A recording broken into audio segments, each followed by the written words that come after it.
रविवार को भारत के प्रधानमंत्री का शपथ ग्रहण समारोह है। इस समारोह में मालदीव, बांग्लादेश, श्रीलंका, सेशेल्स, मॉरिशस, नेपाल और भूटान जैसे पड़ोसी देशों को निमंत्रण भेजा गया है।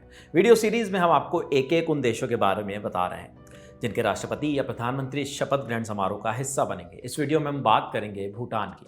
भूटान हिमालय की गोद में बसा एक छोटा और खूबसूरत पर्वतीय देश है। 70% इलाका जंगलों से ढका है। इसकी जमीनी सीमा दो देशों से लगती है, भारत और चीन। भारत के 4 राज्यों की सीमा भूटान से लगी है, अरुणाचल प्रदेश, असम, पश्चिम बंगाल और सिक्किम। भूटान की आबादी लगभग 8 लाख है। 83% लोग बौद्ध धर्म को मानते हैं। बौद्ध भूटान का राजकीय धर्म भी है। 11% लोग हिंदू हैं। बाकी में दूसरी मान्यताओं के लोग आते हैं। आधिकारिक भाषा जोंगखा है। बड़ी संख्या में लोग नेपाली भी बोलते हैं। भूटान की राजधानी थिम्पू है। अब भारत और भूटान के रिश्तों की बात करें तो दोनों देशों के संबंध का बेस 1949 की मैत्री संधि है। इस संधि में तय हुआ था कि दोनों देश एक दूसरे की शांति भंग नहीं करेंगे और एक दूसरे के अंदरूनी मामले में दखल नहीं देंगे।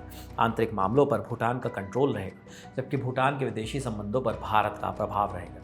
भारत की आज़ादी के बाद एक समय ऐसा भी आया जब भारत भूटान को अपना हिस्सा बनाना चाहता था। दरअसल 1947 से पहले रक्षा और विदेश संबंधों के भूटान अंग्रेजों पर निर्भर था। उसे ये सब मदद भारत के रास्ते ही मिलती थी। आज़ादी के बाद पंडित जवाहरलाल नेहरू प्रधानमंत्री बने। वो भूटान को भारत में शामिल करने के पक्ष में थे ताकि चीन से लगी भारत की सीमा और ज़्यादा सुरक्षित हो जाए, मगर भूटान इसके लिए राज़ी नहीं हुआ। उसका कहना था कि वो भारत का अच्छा दोस्त बनना चाहता है, लेकिन उसका हिस्सा नहीं। पंडित नेहरू ने भूटान के फैसले का सम्मान किया। इसके इतर भी दोनों देशों के बीच घनिष्ठ संबंध रहे। पॉइंट्स में समझे तो भारत ने भूटान को 2023 में G20 लीडर्स समिट में आमंत्रित किया। भारत ने सौर ऊर्जा, हाइड्रो पावर के जरिए बिजली बनाने के लिए भूटान को मदद देने का वादा किया है। भारत ने भूटान में इंफ्रास्ट्रक्चर बनाने के लिए भी बड़ी मदद की है।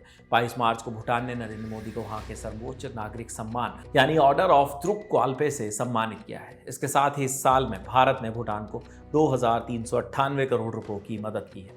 ये भारत द्वारा किसी भी देश को मिली मदद में सबसे ज़्यादा थी और ये ट्रेंड पिछले 1 साल से लगातार बना हुआ है। इस समय भूटान के प्रधानमंत्री शेरिंग टोब्गे ने 28 जनवरी 2024 से उन्होंने ये पद संभाला।